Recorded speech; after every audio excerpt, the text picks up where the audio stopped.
This week on the show, we talk about portfolios, showing your work to clients, how we both go about doing that, having printed portfolios versus iPads versus memory clouds. Is that a thing? I don't know. Listen and discover. You can go. Yeah, thanks, pal. Greg, how are you? It's the worst start ever to a podcast. I'm sure we've had worse, to be fair. I was going to go in full high energy and be like, Billy, bow, bow, bow, bow, pow, go. But I didn't. And I'm glad I didn't, because that would have sounded Do you know awful. what? I'll cut it. I'll cut it there. And so that's the intro now. You going full energy. Full energy is good, though, right? Because you have got a new website. Oh, I do. I do have a new website. Yeah. Yeah, let's talk about that. It looks amazing. We should also say that we have our websites done by the same person. Shout out Tom. Because obviously he's very incredibly talented at what he does, and he's a very nice chap to deal with. Been very patient with me. He's been an absolute saint with my inane questions.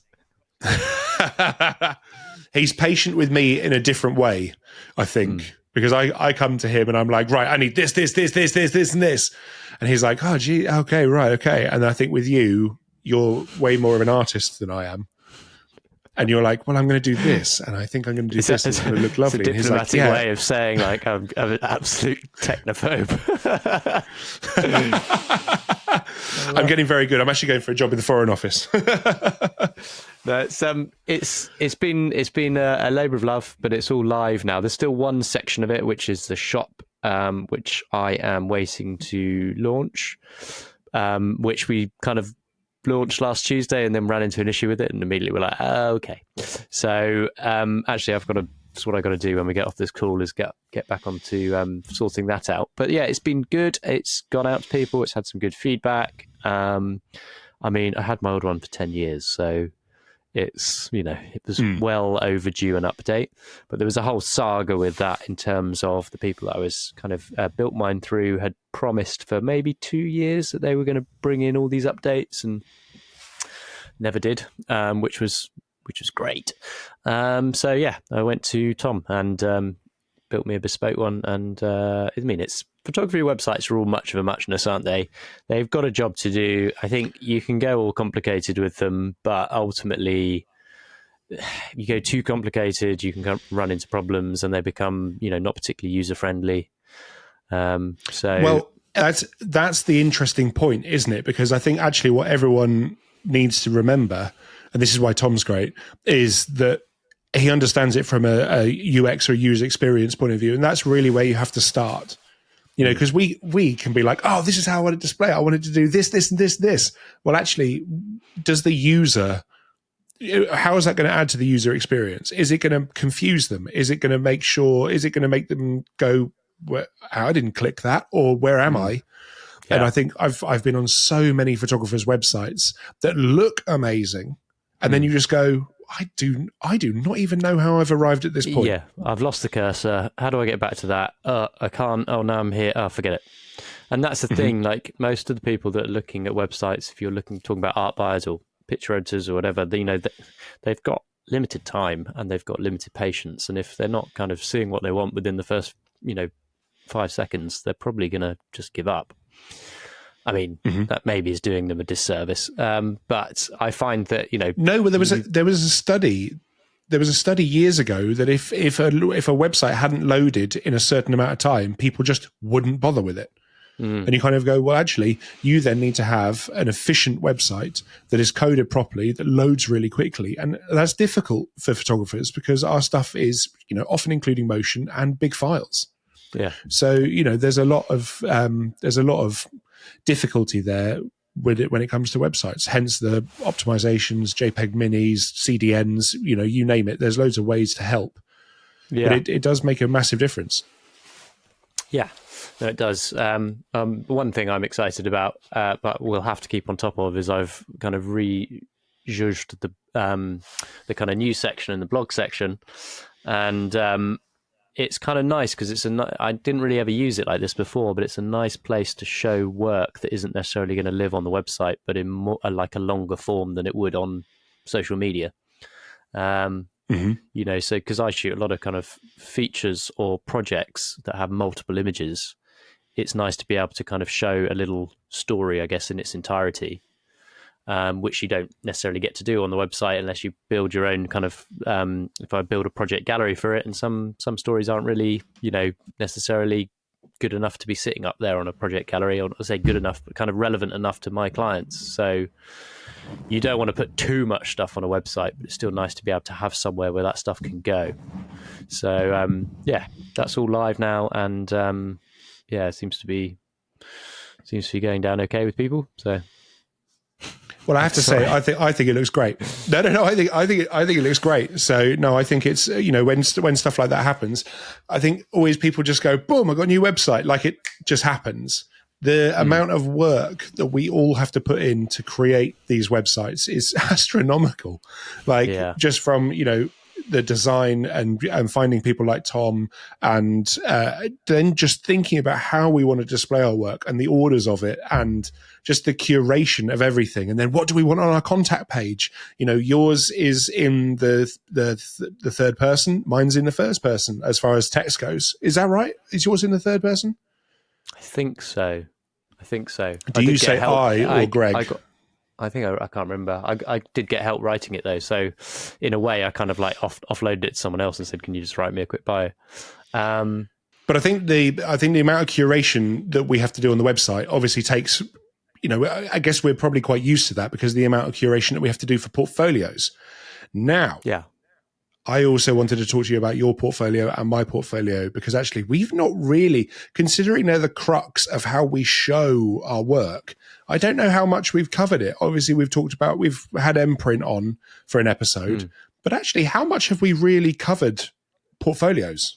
They're actually probably one of the most important core integral bits of, you know, showing our work, right? So yeah. should we talk about how we have ours?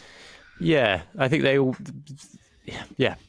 No, it's important. It's a really important bit. I find portfolio meetings interesting. I had one the other week, and you know, showing the work was almost like a secondary thing in that particular meeting, because the client was already familiar with the work, and they actually just wanted to talk to me and meet me and discuss things. And I think that sometimes that's what portfolio meetings are about, is the person kind of getting to know you as a person, you know, what your interests are, where those kind of align with what they do, kind of trying to get a sense of who you are as a person, which is why for me, you know, I've not actually, or maybe I've done one or two, but I certainly haven't done that many online portfolio meetings. I know that that's obviously become far more common post-COVID to do kind of presentations online. For me, I haven't had to do too many of them, and personally, I much prefer meeting somebody in person, just because it's so much easier to pick up on kind of energy and cues and all of that kind of stuff when you're sat in a room with someone. I don't think it's anywhere near as beneficial just to be doing that online. I think the online thing, I do them. I don't enjoy them at all. I'm the same as you. I want to be there in person, because if someone goes, "Oh, I really like this," and then you can just go, "Oh, great. Well, look, why don't I show you this?"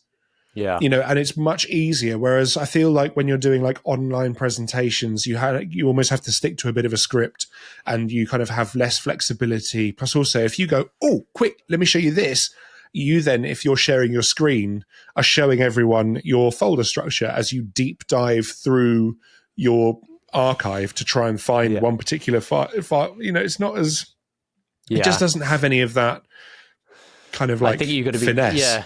But then again, you know, going back 20 years, if you'd wanted to have a portfolio meeting with a client in the States, you would have had to have got on the plane.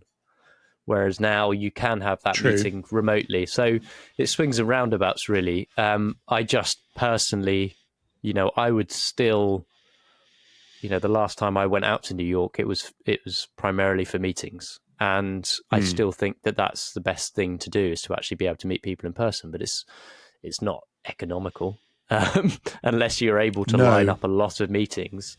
But I mean, going to New York these days isn't economical. Full stop. To be honest with you. No. Do you know what I've started? Do you know what I've started doing though? I've started reaching out to a lot of agencies that are regional, and as a result, I'm like, okay, well, I'm going to be up in Edinburgh in 6 weeks' time. I'm going to go up there and do a personal shoot. I'm going to go up there and do a job, whatever. Why don't I just swing over before or after that and come and see you? And then Yeah. people really appreciate the effort. Yeah. But it's a tricky one. I mean, let's talk about the portfolio itself, because me and you do very different ways, and it's interesting because I've done all the ways, as have you. So let's talk print books first of all. Or do you want to just tell everyone how you do yours? So I have two printed portfolios of different sizes, and then I have publications that I've done, like self-published zines that I take along to meetings. They're normally leave behinds, but they're also interesting talking points. And I also have my iPad, which I normally use then for showing specific projects or specific bodies of work or motion work. And I use an app called Folio Book 4, which I don't think is supported anymore, and is a real shame because it doesn't seem, I mean, if there's any listeners out there that kind of have opinions on this or ideas on this, then please leave a comment. But I don't think there's that any real kind of portfolio apps that I've seen anyway that are really good and have been kept up to date. And I think there's a bit of a gap in the market. But Shall I tell you possibly why? So I've used so many apps. I used Folio 4 or Folio Book 4, whatever it's called, and then I used something called Minimal Folio. Now, Minimal Folio is actually pretty good. It worked really well, and it was you could swipe one way and go between images, and then if you wanted to see more of those images, you could then swipe up, or however you wanted it organized. You could be quite clever about how you had it all organized. But what I found, and in my experience, is that a lot of people don't want anything. Going back to the user experience of it, start with that and work back. What is it that most art buyers or people that you're going to go in and see and do these meetings with, what do they use at home? Well, they use Apple Photos on their iPad, right? So they're totally au fait with how it works. If they come out of it, I found that they just go straight back in. You know, they're completely used to using that as an app. And the reason I use that as an app is that it's dead straightforward to create duplicate albums. So I can create albums specifically for, if I'm going in and doing 4 meetings, I can duplicate my master or my primary, and then I can create 4 copies of it and then tweak it per meeting. And then it's very easy to pull that up things. And then you plug it in, and I sync the iPad Pros. So I have 3 iPad Pros, but I'm just about to go up to 5 at some point. And then it's just, I quite like being able to just go in and just be like, you have an iPad, and you have an iPad, and you have an iPad. And so no one, I think that really 2 people to an iPad is my limit. I don't think I'd have any more than that, because otherwise people are craning over each other and it's all a bit odd. But the way I sync everything with Apple Photos is that I have my main portfolio and on the thing, and it's syncing to iCloud, and then it syncs to my regular iPad, my iPad Air, and then I sync manually to my iPad Pros just to make sure that all the images are there online at all times.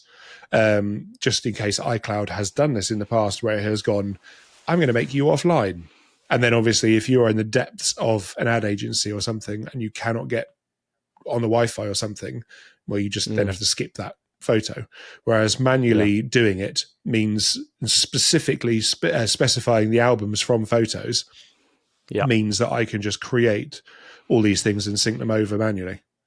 Yeah, so I have I sync everything manually over, or try to, because Folio Book is a bit antiquated and it will only draw in images from Dropbox, Photo Shelter, or off the actual device itself. And so for me, it makes sense to have them on the device in the photos section anyway, in the iPhotos. But I guess the bonus of using something like Folio Book is the actual presentation of it. In terms of, I have my iPad with branding on it, and the first couple of pages are all customized so that they look a certain way. It's all very monochrome, and it kind of mirrors my portfolio. So it kind of works in that sense. But the problem is the software is buggy, and I've never had any major issues with it in a meeting, but trying to update it and trying to keep it up to date is certainly not massively seamless. It's kind of, if you know you've got a meeting, you've got to go in, and certainly if you were then having to do that across multiple iPads, that would be quite annoying. But it is, I do even though people are familiar with with iPhoto, it isn't that complicated to have a portfolio app, because all it needs to do is scroll and pinch to zoom or pinch to leave. It can still use the same gestures as iPhotos, but if it gave you the ability to actually customize it, which is what Folio Book does, then the presentation and the whole experience is a bit, I think, richer than perhaps just, depending on how you running it off your iPad. I guess my fear is, I was looking at my iPad the other day, and do you remember when you first got the cameras in the iPads, they had those swirl effects? Yeah. I found a bunch of photos of my late grandma. I'd obviously gone around and been like, look at this. And so they sit on my iPad, and I probably could get them off, but they're just, it's also my personal iPad. So there's always that, how do you then divide your own photo studio? I also keep images on my iPad for inspiration. So I have several folders on there for, say, travel work or portrait work or whatever that I find inspiring, and then I use that for mood boards. So when I'm using, there's a great app actually that's now on the iPad called Freeform, which is really useful if you've not used it before. For actually, it's basically being able to drop images in as a mood board and annotate. If you've got the Apple Pencil, it's really good. You can put sticky notes on there and stuff, so you can create a really nice mood board based off the photos that you have on your iPad. And it's free. Yes. It's already included, right? So I think there could be some improvements to it. I would like to see some more improvements to it, but I think it's incredibly user-friendly and quick to put stuff together and quite fun to do it. There's something nice about working with an iPad and an Apple Pencil that's quite tactile, which you miss when you're using a keyboard and a mouse. So, well, I have the where is it? I have this one that comes on every shoot with me. iPad Air with a pencil, and I use Procreate if I want to snap a picture and then draw onto it how I kind of feel maybe we should put the lighting, or if I kind of do loads of recce stuff with it. And I think they're completely indispensable. And I now obviously am starting to use Freeform as well. I don't use photos for my personal stuff or my kind of inspiration. I use Eagle, but more about that in an episode coming up, because I think I might have created the beast. But I'll talk to you about that in another episode, because I'm currently waiting for everything to finish syncing and see if it actually works. But we'll see about that. Because we have discussed it before, haven't we? We have discussed Eagle before on the show, actually. And I had a look at it, started to play with it, but have not fully committed to it. So it's very cool. I really like it. But I'm kind of trialing it as a dam. So, and I was just kind of thinking, well, actually, wouldn't it be cool to have all my inspiration images in there, but wouldn't it be also cool to archive every single image I've ever taken, and have it organized by year or studio, environmental location, flash, natural light? Wouldn't it be cool to do that? And there was actually our chat with Art Stryber back in season 1, or back in the early days of the show, that got me kind of thinking about it, because of his amazing database as well. Yeah, but I think it's useful to have, talking about databases, and again, this is so important, I think, for photographers, and I'm always interested to hear what other people use for this, but I occasionally get image briefs that come through, and they'll say, we're licensing images for this, we're looking for this type of stuff. And I have all of my images live online on PhotoShelter. And it makes it quite easy to be able to go through, and what's quite useful is in the folder structure, each folder has a thumbnail. So every job or every kind of group of images I've got on there has a thumbnail, and I can scroll through visually quite quickly and be like, oh yeah, I remember that job. And in my kind of mental Rolodex, be like, yeah, I think those images came from that job. They are suitable for this brief. Go in, take those images, add them to this folder that I'm creating for the client, and then carry on and keep going through my entire archive like that, and being able to pull images quite quickly. Now, obviously, other options are to be using keywords and tags, and I'm sure in the future AI will become even more important in this and being able to go through your entire archive. But normally, unless you've got, say, a Lightroom catalog for an entire archive, that's a bit tricky. You've still got to do it year by year. So you've got to start off with going, oh, I remember that job was in that year, so I'll go in, launch the catalog and start searching through on keywords. And again, it'd be interesting. Obviously, different photographers work differently, and that might not be if you're working purely on portrait commissions all the time. It's unlikely you're necessarily going to be having to deliver images for image briefs. But if you're working on projects or working in travel, I quite often will get something saying, have you been here? Have you got any images of this location? And then I will have to kind of go, okay, yeah, let's have a quick look, see what I've got. So I think I think there'll be big improvements in that in the years to come. Hopefully. Let's bring it back to portfolios though, because obviously I do iPad only. I'm toying with the idea of doing a print book, but for various reasons that's currently on hold. But you have 2 print books, and everyone does it in a very different way. You said that yours were different sizes. Is one A0 plus that needs its own transport, or do you have like 2 A3s, or how does it work? I have a 12 by 18 inch, as in the images are 12 by 18 inch. And the other one is, I can't remember the dimensions off the top of my head, but it's a smaller version. So it's the same style of portfolio. It's just like a shrunken version. So that one is a bit better for, say, traveling or putting a secondary portfolio in.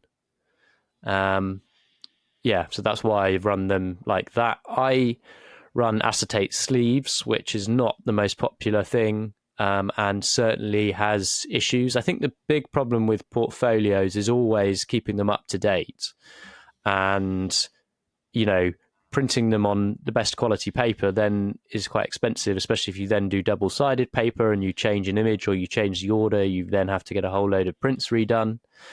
The benefits of acetate are it's very quick to swap out an image. It's much cheaper to swap out an image because it's behind plastic sleeves. The actual quality of the print can be like the paper quality rather than the actual kind of visual image quality can be, you can get away with a slightly cheaper kind of paper because you're not necessarily, double-side printing it. You're not having to pay for that side of things. The cons to that are that you then have plastic sleeves which get scratched and they get dusty, and the images move around slightly inside. So before you have your meeting, you kind of almost need to go through and readjust everything. So yeah, it's that's kind of quite of a personal choice, and I think the thing with a portfolio meeting is it is a you are presenting to a client, so you do want your work to look the best it can look, but it really depends what you're shooting, I think, and what kind of work you're showing as to what portfolio you need. If you know that your portfolio isn't changing that much, then having a beautifully printed double-sided paper portfolio is a good thing.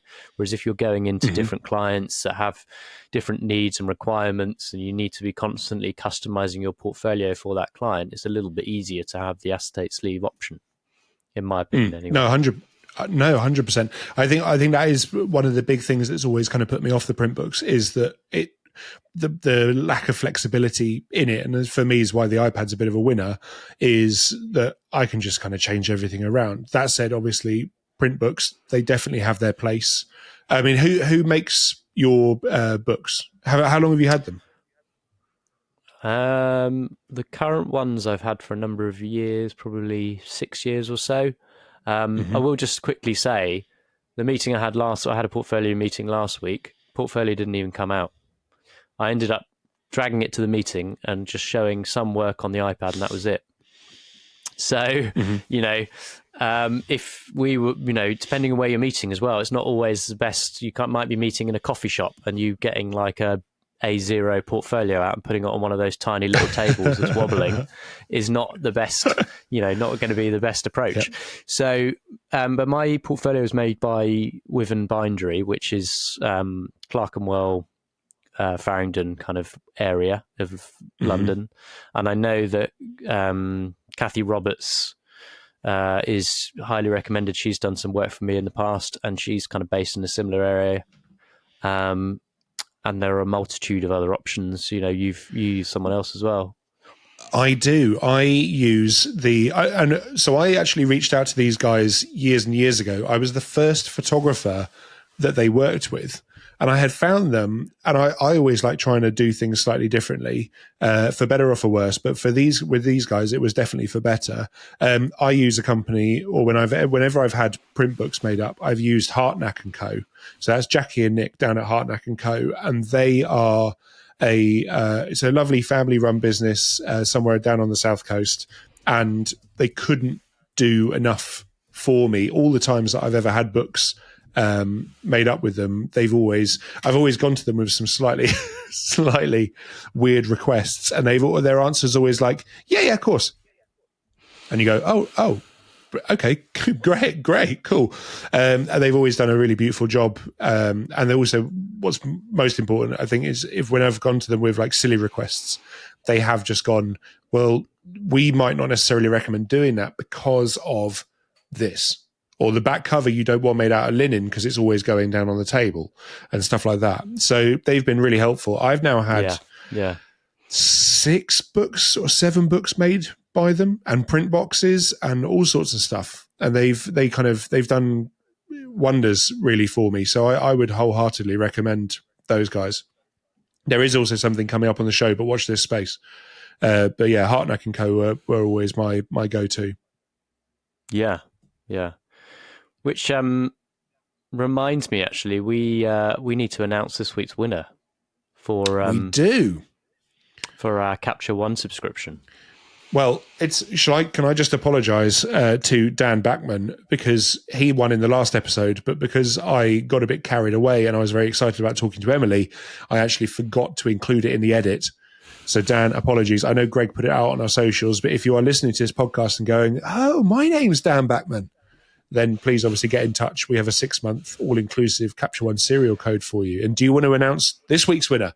I think it's going to be a bit of an I'm Spartacus moment when you said that. We're going to have like 15 people going, I'm Dan Backman, which is going to be problematic. No, I'm Dan. Yeah. Okay, well, do you know the name of this week's winner? I do not. You pulled the name out of the hat. At the beginning of the show. I've written it down. Yes. So Thomas Aaron. That's right. If you are listening, Thomas Aaron, please get in touch. That's the name I was going to say.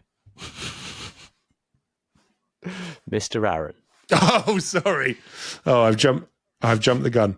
Well, Thomas, however you want to be called, please obviously get in touch for your 6-month Capture One subscription. Okay, so thank you very much to Capture One for very generously giving us those codes. Appreciate it. Now, Greg, listen, I want to talk to you about something very personal, and that I'm sure everyone who listens to the show is bloody sick about hearing about, because today's the last time I'm going to talk about it. Ready? I have one day. So today is the last day of the 100-day gear challenge. So if you have not listened to the show before, we have a private members group for people who very kindly support the show through our Patreon. Thank you very, very much, guys. What's up? The group suggested, led by Hayden, and they said, you need to go 100 days without buying any equipment. And I was like, oh, wow, that sounds like a lot. that sounds like a long time. And they were like, yeah, cool. Well, let's see. And so I started it 99 days ago. First 30 days, I found almost impossible. I was kind of like getting the shakes. It was not much fun.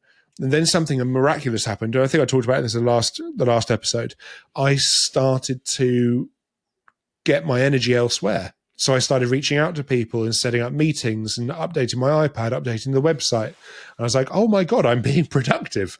That's amazing. And I've taken all the energy where I used to focus on researching various bits of kit that I would buy and then sell within a week. And now I've become a productive guy. Who knew? And it has been amazing. And so the first 30 days, 40 days were really hard. Then it eased off.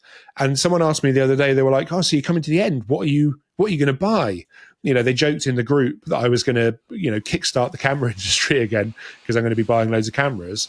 Well, I haven't got anything to buy. I literally care about equipment so little now that I really don't. I thought I'd come to the end and be like, right, I'm going to buy this, and this. Woo! And actually, I almost bought a C stand, but that's 200 quid. And I was like, well, do I need it? No, not really. Cool, move on. And that's it. That's how little I cared. Yeah, properly. And I'm not going to talk about this again because I get there's people are a bit sick of hearing about gear and stuff. But that's the last time it's properly changed me. Like so if anyone is ever being like, oh, I've got gas, I go, ugh. Well, actually have a think about it and see if you can challenge yourself to go 100 days and be really militant about it. Because if you are militant about it, you do genuinely start to change and view things differently and things like that. And actually, also, I'm going, well, I've got that, which is probably close enough. And I already own this. And that stuff will probably last me. And actually, my bank balance has stayed the same. It's gone up, but it hasn't gone down. Normally, it's like all through the year. But actually, it's been pretty solid. And it's been really, really beneficial for me personally, and I hope maybe it's resonated with some of the listeners. But if you do ever do it, try and be really militant with it. Set a timer on your phone so you always know where you are. Put it in your diary, and honestly, so much stuff changes. I think we trivialize buying gear as photographers because it's an easy option, or it's we always minimize gas. I buy kit. I've got gas. I'm a photographer. Well, actually, look at why you're buying all that kit. Do you really need it? Is it going to make you money in the next year? Is it going to pay for itself in the next 2 years? Like, if it's not going to make you money or it's not going to pay itself off, well, and you can't hire it, well, what's the point in owning it? So I've now got rid of so much stuff, clutter-freed my life, got minimal kit, and it's just been amazing. So I'm super glad I did it. I'm forever thankful that I tried it.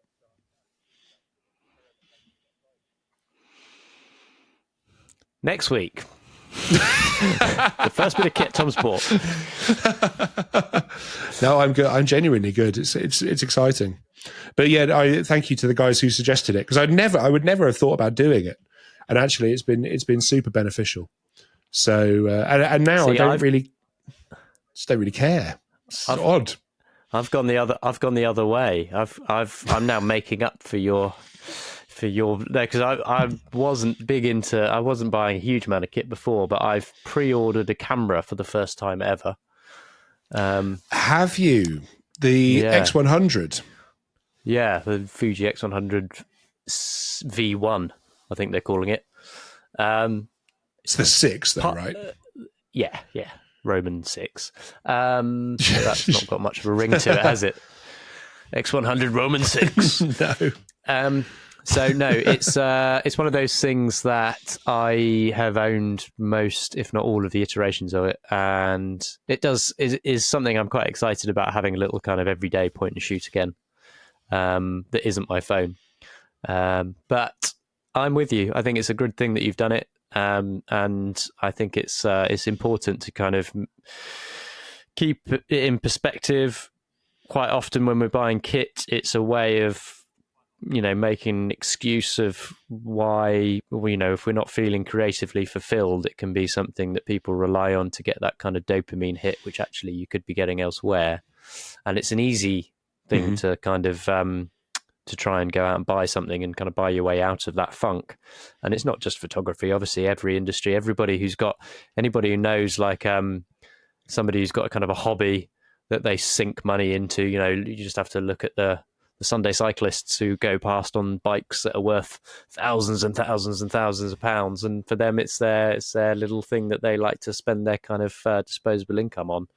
And for us, it happens to be our hobby and our business, which is a dangerous place because then it's easier to justify. Yeah, that's the trouble, isn't it? Oh no, I'll buy that because that's a tax write-off. Yeah. And so, it is very easy for us to do it. But I honestly, I think having done it, like I saw the X100 and I was like, that's cool, it's really nice. But I'm all right. I got an R6 that I use as my daily camera, so that's all right. I just use that. Really pleased with it. So what?